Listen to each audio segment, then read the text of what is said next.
बिहार में चुनावी साल और चुनावी साल के बीच सबसे बड़ा विवाद होली के मौके पर दिखाई पड़ा था। एक पक्ष ने होली को विवादास्पद बनाने की कोशिश की थी, लेकिन दूसरे पक्ष ने होली को संभाल लिया। यानी आपसी भाईचारे ने इस पूरे त्यौहार को हिंदू मुसलमान को एक धागे में पिरोकर हिंदुओं के मान सम्मान को बचाया, तो वहीं मुस्लिम समाज से ताल्लुक़ रखने वाले, मुस्लिम समाज से आने वाले तमाम लोगों की जो इबादत का दिन है उस पर भी कोई आंच नहीं आने दी। एक खबर हमारे सहयोगी नीतीश ने जो आपके लिए लिखी है, उस खबर की हम चर्चा कर लेते हैं। हमारे सहयोगी नीतीश ने बिहार विधानसभा चुनाव 2025 के मद्देनज़र बिहार के अंदर सियासी रंग में किस तरीके से रंगी जाए, सियासत में किस तरीके से अपने लिए मैदान सेट किया जाए, उसके जुगाड़ में हर राजनीतिक दल के नेता और कार्यकर्ता जुटे हुए हैं। और इसी पर यह खबर है कि होली 2025 की चर्चा इस बार सिर्फ रंग और अबीर गुलाल तक ही सीमित नहीं रही, बल्कि राजनीति के आंकड़े में भी इसका रंग खूब गहराया। इस साल बिहार में होली और रमजान का जुम्मा एक ही दिन पड़ गया था। हालांकि बिहार में या देश में होली 2 दिन मनाई गई, लेकिन 14 मार्च को जो होली हुई उसकी चर्चा खूब हुई, क्योंकि उस दिन जुम्मा था और मुस्लिम समाज के लोग जुम्मे की नमाज करने के लिए मस्जिद जाते हैं। उनको मस्जिद जाने से रोकने की पूरी कोशिश की गई थी। विवाद इस कदर से बिहार में बढ़ाया गया था। खैर, बिहार के लोगों की सूझबूझ और समझदारी ने आपसी एकता का परिचय दिया और हिंदू मुसलमान एक दूसरे को गले लगाते हुए दिखे। और खबर इसी से जुड़ी हुई है कि इस साल बिहार में होली और रमजान का जुम्मा एक दिन पड़ा तो सियासत का पारा 7वें आसमान पर चढ़ गया। भले ही बिहार में मौसम का मिजाज बदल रहा है, ठंड से लोगों को छुटकारा मिल गई और तपिश काफ़ी ज़्यादा है, लेकिन होली के दिन यह तपिश और ज़्यादा बढ़ गई थी।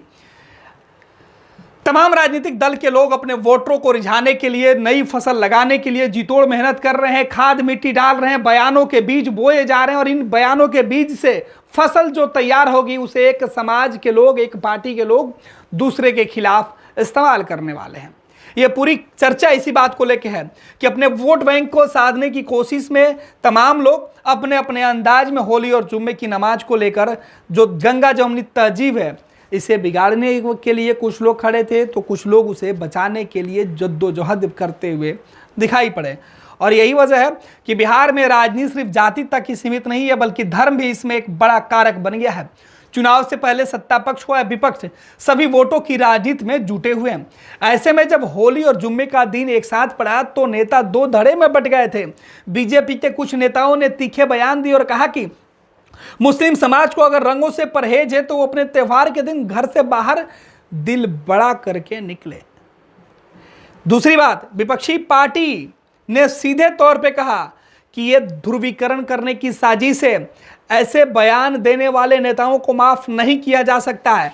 जमीनी हकीकत जो है वो बिहार के अलग अलग जिलों से जो निकल कर सामने आई कि हिंदू और मुसलमान ने जुम्मे के वक्त नमाज पढ़ी और होली भी खेली, यानी एक साथ दोनों त्यौहार शांतिपूर्ण संपन्न हुआ। न किसी के बयानों की मिर्ची किसी की इबादत पर पड़ी और ना ही किसी की रोक का असर होली खेलने वाले लोगों पर दिखी। यानी हिंदू और मुसलमान एक साथ एक रंग में दिखे। जहां हिंदुओं के गले नमाज की इबादत करने के बाद मुस्लिम भाई लग रहे थे, तो वहीं अबीर में सराबोर हिंदू भाई भी अपने मुस्लिम भाइयों के गले लगकर इफ्तार के बाद उनके घर पहुंच गए और ये तस्वीर बेहद सुकून देने वाली थी। खैर, बात कर लेते हैं कि किस तरीके से दरभंगा में विवाद करने वाले लोग, वहाँ की एक मेयर हैं, उनका बयान सामने आया और उनके बयान ने और भूचाल मचा दिया। उन्होंने कहा कि जिस वक्त नमाज पढ़ी जा रही हो उस वक्त हिंदू भाई लोग होली खेलना बंद कर दे।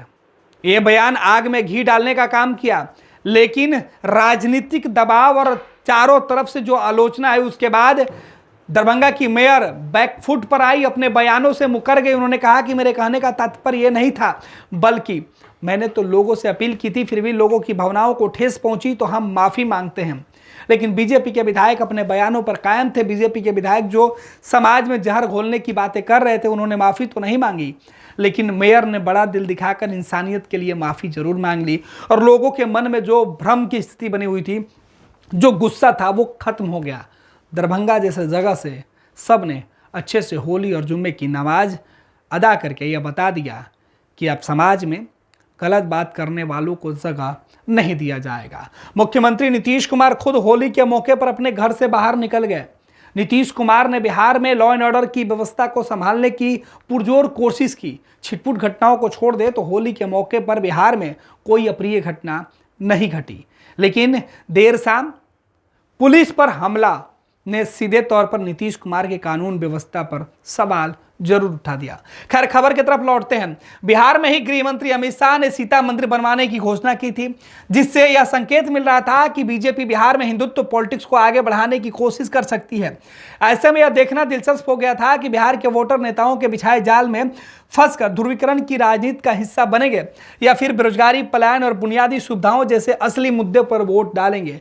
चुनाव के समय जो बीज बोई जा रही है, उसके फसल कटने के वक्त की इंतजार जो है वो किया जा रहा है कि जो फसल राजनीतिक ध्रुवीकरण का है या असल मुद्दे बेरोजगारी, पलायन, बेरोजगारी के साथ साथ अशिक्षा, स्वास्थ्य जैसे बुनियादी जरूरतों को पूरा करने वाला जो मुद्दा है, क्या उसकी खेती जिस तरीके से विपक्ष के नेता कर रहे हैं, वो उस वक्त जो फसल लहराएगी तो वो वोट में तब्दील होकर कहां जाएगी, वो देखना दिलचस्प होगा।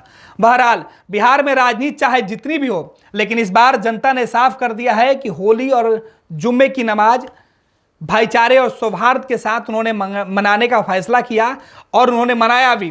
वोट बैंक की राजनीति करने वाले नेताओं को अपने अपने तरीके से उन्होंने संदेश भी दे दिए और जो लोग मंसूबे पाल के बैठे थे, बिहार के लोगों ने, दोनों ही धर्म के लोगों ने, दोनों ही मजहब के लोगों ने एक साथ आकर उन्हें करारा जवाब दिया है।